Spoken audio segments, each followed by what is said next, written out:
Hi, I'm Dr. Cass Spencer-Smith of Private Practice Ninja, and today we're going to be talking about how to get more patient referrals. When I meet someone who's starting out in private practice, it might be a physio or an osteo, or maybe someone who's applying for practicing privileges at the hospital I work at, the conversation inevitably gets around to, so how do I get more patients? Here's how it's done. Number one, be really proactive about getting more referrers. That sounds a bit obvious, doesn't it? But here's what I mean. I mean doing it with intention. It means thinking about the number of patients you want to be seeing each week and working towards that number purposefully. So, if you're coming to a hospital for the first time and you're being shown around, what I don't want you to do is be a little wallflower and not say anything about yourself. I want you to be saying to people, "Hi, I'm Kath. I like treating patients with hip and groin problems. If you've got any patients that might need some help, just get in touch and we can have a natter about it. And what can I do for you, by the way?" Start those conversations and people will quickly get to understand what it is that you're about and who you like to treat. Don't also forget that you don't have to be a newbie to do this. A lot of the time we forget what our colleagues do. We know that they're a knee person or they're an endocrinologist or a dermatologist, but we forget what their niche is sometimes.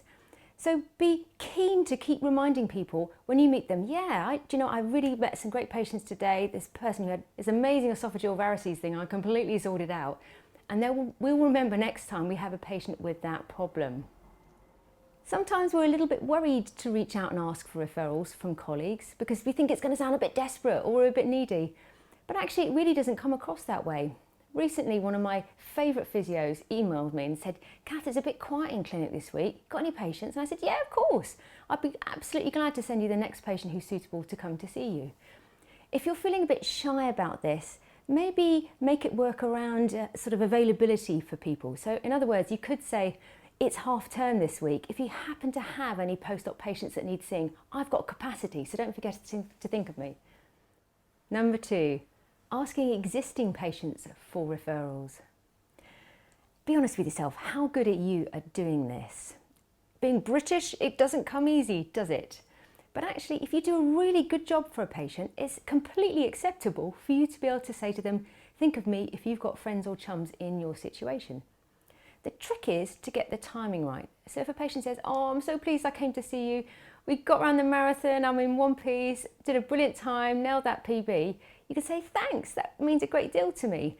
Do you have friends who are runners? If they've got any problems, don't forget, I'm always available to help them or family members maybe." And ask for it in that way once they've given you praise. Patients are very happy to refer you on, but they need reminding about us, so don't be shy. Don't forget to train your staff or your MedSec to do the same. Sometimes when a patient speaks to the MedSec for a follow-up appointment, they'll say, "She was so nice, wasn't she wonderful? I'm so glad I went to see her." And then they can use that opportunity to say, "Well, do you know what? If you've got other people in a similar situation, you could send them to Dr. Cass too." Number three, make it ridiculously easy for patients to book in with you. This is an odd one, but the reality is you may be unaware of some of the barriers patients have to jump over in order to come to see you. So you don't want to miss any opportunity to make the patient feel taken care of from the very beginning of the journey. For example, many of my physio colleagues will refer a patient to me by emailing me and they'll CC in my secretary. I don't have to reply in theory because my secretary will have seen it. But it makes the patient feel taken care of if I say, "Thanks so much, Nikki, and really nice to meet you, Mrs. blah, blah, blah. I look forward to seeing you in clinic and Sue's going to take care of that appointment for you." And once you've seen them, don't forget the patients sometimes get in a bit of a tizzy about what to do around the next appointment. So you've seen them for initial appointment and you may say to the patient, "Look, I'm booking you in for these blood tests or this MRI scan and I want you to give my secretary a ring to make that follow-up appointment." But we all know, don't we, that whatever you say to a patient, and even if you write it down, they often don't do that because they're human. So rather than us getting on our high horses about patients need to take responsibility for themselves, make it ridiculously easy for them. So if I've seen a patient and I've walked them to the MRI department because it's inches away from me and I say, "Mrs. Jones, you're going to have this fabulous MRI of your hip," and I'm literally going to ping my secretary an email to make sure that we get booked in to have a face-to-face follow-up appointment. So the reason I say face-to-face is sometimes patients forget that we want to actually physically see them afterwards. And they get this idea in their head that you're going to think, "Oh, in the middle of the night, I need to phone her. Her results are in. I should send her an email." When we want to see them face-to-face. So Set the expectations correctly and the patient will feel taken care of, especially if you've safety netted that process. And number 4, build a strong online presence and have a strong brand. Brands are everywhere, aren't they? And the reason it's so important to have a very strong online presence is that patients are online researchers. 70% of people make up their minds about us before they even get in touch with us, based on what they read about us online.